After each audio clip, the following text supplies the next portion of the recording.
Einstein, Big History. Today we'll be complaining more about the state of the world in the near future. We've already screwed up with global warming, overuse technology, killing off every species other than ourselves, etc.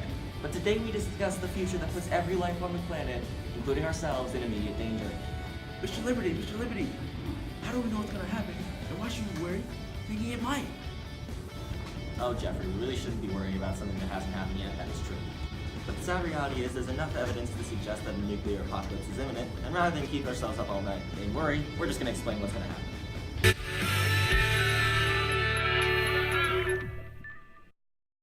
So we start at the end of the world with the beginning of a new leader in America, Donald Trump.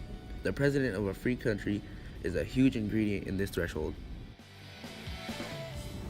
Disclaimer, we don't collectively agree that he will be the absolute cause of the end of days, but he is a most likely candidate. As the famous Nostradamus once said, I find by my calculations, which are according to reveal inspiration, the sword of death is now approaching us. War is more horrible than has been in the last 3 lifetimes. Now let's go to the thought bubble. In the year 2020, tensions are rising between America and Russia.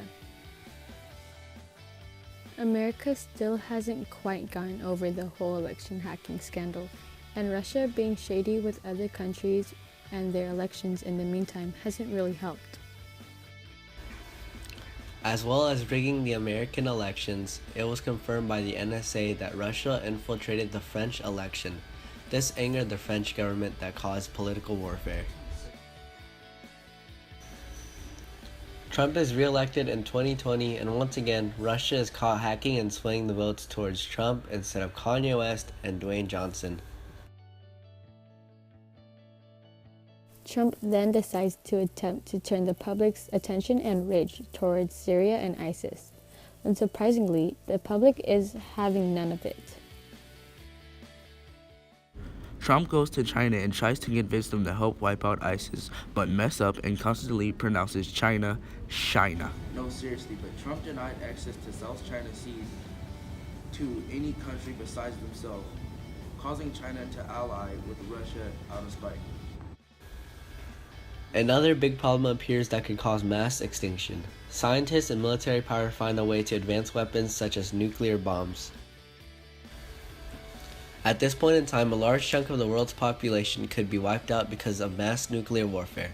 This will cause a large amount of radiation that indirectly causes casualties for citizens of each country. In 2022, war is declared. It's America and the United Nations versus Russia, China, while ISIS is against everyone. And at some point in 2021, Trump managed to make a big enemy out of Mexico. The actual war lasted until 2025. However, there were no nuclear warheads fired, about 90 in contrast to World War II with a death toll of 70 million.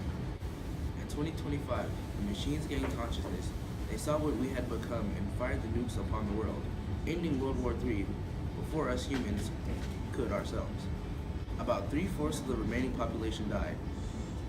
So that seems like a bleak future, but arising from the ashes of the dead society is a new society with a new wildlife and organisms, all adapted to survive in a nuclear wasteland. Oh, it's time for the open letter.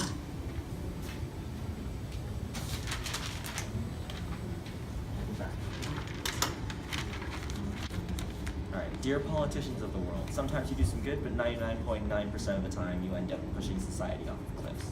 You will cause World War III unless you stop acting like idiots and wise it up. We mean really. Cafefe? Come on guys, get your act together. Thank you. So, back on track, its emergent properties is most of the world's environments being destroyed because of the explosives and the world being highly radioactive.